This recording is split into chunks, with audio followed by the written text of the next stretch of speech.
Hi friends, welcome back to ARJ vlogs. ఈరోజు బెండకాయ పచ్చడి అంత ఈజీగా చేసుకోవాలనేది నేను మీకు చెప్తాను. బెండకాయను పచ్చిమిరకాయ ఫస్ట్ ప్యాన్లో వేసుకొని బాగా ఫ్రై చేసుకోవాలి.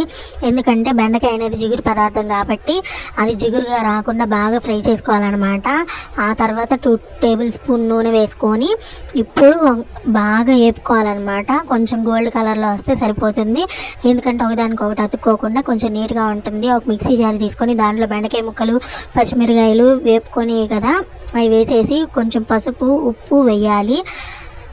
వేసిన తర్వాత దాంట్లోనే కొంచెం ఒక 3 వెల్లుల్లి రెబ్బలు లేదా ఒక 4 వెల్లుల్లి రెబ్బలు తీసుకొని ఆ తర్వాత జీలకర్ర వేయాలి.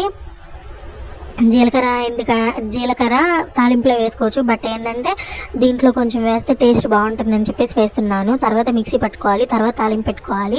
ఒక గిన్నెలో తాలింపు గింజలు, కొంచెం నూనె వేసేసి బాగా వేపుకున్న తర్వాత కరివేపాకు వేసుకోవాలి. కరివేపాకు కూడా బాగా వేగిన తర్వాత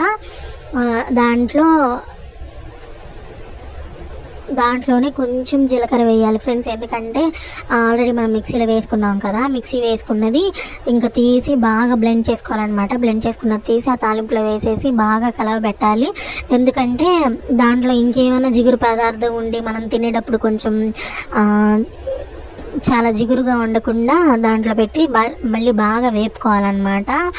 ఆ గిన్నెలో బాగా వేపుకున్న తర్వాత కొంచెం సేపు ఆగి అది స్టవ్ కట్టేయాలన్నమాట. కట్టేసిన తర్వాత ఇంకా మన పచ్చడి అయితే రెడీ.